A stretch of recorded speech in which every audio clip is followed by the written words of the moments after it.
Hi friends, welcome to Main Street Gardener. Today I have got a bunch of miscellaneous holiday things to just check off the list. So I thought I'd bring you along. I picked up some fresh greens at our local little garden center, and I want to make another table arrangement. So I made one a few weeks ago with some dried hydrangeas and dried red berries and a lot of dried items from the garden. And it's beautiful, but it's gotten just looks a little bit more Thanksgiving, more fall. I am going to put it on top of my large, I have a large grandfather clock that has kind of a flat top, and I'm going to sit it up there. I think it'll be beautiful, but I want to do something festive for the table. And I have this incredible tray that I got it to rain years ago, actually about 3 years ago. It holds candles, and to be honest, I've never found a way to style and use it. So I'm going to challenge myself to figure it out. I do have some green candles, I have burgundy candles, which I actually like. I don't like necessarily the true red. I think it'll be really pretty. And I want to just do something super natural with greens, and maybe go get some holly berries and just see how I can bring and make this a little festive display for the table. Then I have a second container that I want to do. I'll show you that in a little while. It's a large glass container. I want to add an amaryllis and some greens and berries and just kind of give it a nice fresh look. It normally holds white pillar candles in our living room, and I want to change it up.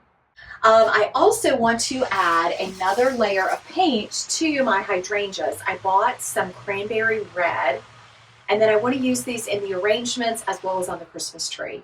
So a lot of little loose things today. I'm just going to bring you along, and they are doing some construction behind us and around us, so I'll probably voice over the rest and come on with some music, but just lots of projects today. And I'm going to also try to do a little bit more in the shade garden and add some mulch. So it's a busy day, but I'm excited to get all these items checked off the list. So let's get started together. So I thought I would get started first spray painting the hydrangeas so they'd have a chance to dry. I also was thinking that I might do a couple layers. So the gold that I originally painted these was a very kind of dull gold. It was more of a matte. So I picked up the shiny gold that's on the chair, and then I also picked up this cranberry red. Now, at first glance, I thought, oh, this cranberry red, it's not too bright. It's a good kind of darker red. But then I decided to go ahead and try that bright gold. So I did the bright gold on a group, and I did the red on another group. And then you'll see in a minute, I decided to actually mix it, and they turned out beautiful. I think for the holidays, they just give that kind of pop of shimmer. And I think mixing colors when you spray paint hydrangeas really works beautifully. I've done that before in the fall. So I just think it works really nice. So now I'm back indoors, and I'm going to start working on this centerpiece this container has made me struggle, but I really want to use it this year. So I decided to purchase 3 types of evergreen. I've got this softer garland. It's like a really, really soft pine, kind of like a pine that would grow just kind of a shrubby little pine tree. I bought the garland because it was already in a circle. And so in my brain, I was thinking, well, it's already laying that way. It's going to make it really easy. Then I purchased just some Christmas tree boughs, just the branches of Christmas trees, and some arborvitae, which gives that soft kind of feathery look to it. So I am just going to layer these on, and I'm really working on the outside area first. Now, one thing I've learned in doing evergreen containers is you actually want to bulk it up more than you think you might need to. So I decided to go back in with a second layer of the garland. And I have learned that over the years in doing containers with evergreens, doing table displays, I think it really is stunning when you bulk it a little bit more than you might think initially. So for early December up until the holidays, I'm going to use these kind of darker burgundy candles, and I really like the color. My holiday theme is really natural. I like to bring the garden inside. And I have a little glitz and glamour, but I really like the natural elements. And that's what you'll see when I do my holiday home and garden tour. So I just want to bring that outside in and just make it really beautiful. So I decided to get this terracotta plant base to put in the center, and it actually fit perfect. I think that is maybe a 5-inch circle. Now, my neighbor has an incredible holly tree, and it's in full bloom right now. That thing is at least probably, I don't know, maybe 30 feet tall and 20 feet wide. It is huge. It's at least 100 years old, if not more. So cutting a few sprigs is a treat for me, and the birds won't miss them. So I've just got this laid in, and I love the little pops of red. So I really enjoy bringing the holly branches inside and enjoying just those pops of red during the holiday season. So I think what's always confused me about this container is what to put in the center.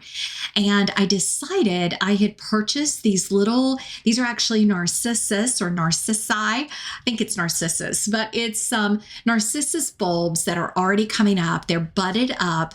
And I got those at Trader Joe's in that little wooden container with the moss around it. And I had it sitting in the kitchen, and I thought, I think it will give this kind of Nordic holiday look that I'm going for with this container display. So I think it is so sweet and perfect. Now, if they all bloom before Christmas, I can put a poinsettia in the center. I could also go in with some of my amaryllis that are already potted up. So I've got some options. I did light the candles just so they looked like they'd already been lit, and I also wanted to see it and enjoy it. So I was really excited to have that container done. And now I'm going to move on to another one. So this large wooden base and glass globe I've had for probably almost 20 years. It did come from Pottery Barn, and I love it. It sits in our great room, family room, and I have candles usually in it. But I thought, this would be a perfect time to play with doing something fun with it. So when I was at Lowe's picking up the greenery, they had their amaryllis 30% off. And this amaryllis is going to be red. It was $14 and then 30% off. And I loved that it's in a red container with a little bit of snow on it. And it is going to bloom in the next few weeks. I do have my garden group coming over in a couple weeks, so I'm hoping it's going to be in bloom. So with the extra garland that I had and the extra evergreen and holly, I just decided to wrap it around, and then I'll put that amaryllis in the center, and I think it will be really beautiful. Now this will sit down low on a coffee table, so everyone will be able to look in and kind of see that amaryllis, and hopefully she blooms in time for either my garden party or the holidays.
So it was a fun morning spent making these two beautiful containers. You can see them now inside. my home ready for the holiday season, and I just love them. Now, I also was able to complete some other items on my list. I did get out and rake the shade garden, and I actually put down 12 bags of mulch. I didn't record it. You've seen a lot of cleanup, but I got it done before a huge cold front came through. I wanted to really protect the little plants in the ground. So stay tuned. I will be having my full holiday tour of the inside and the gardens coming up probably just in a few days. Thanks so much for watching.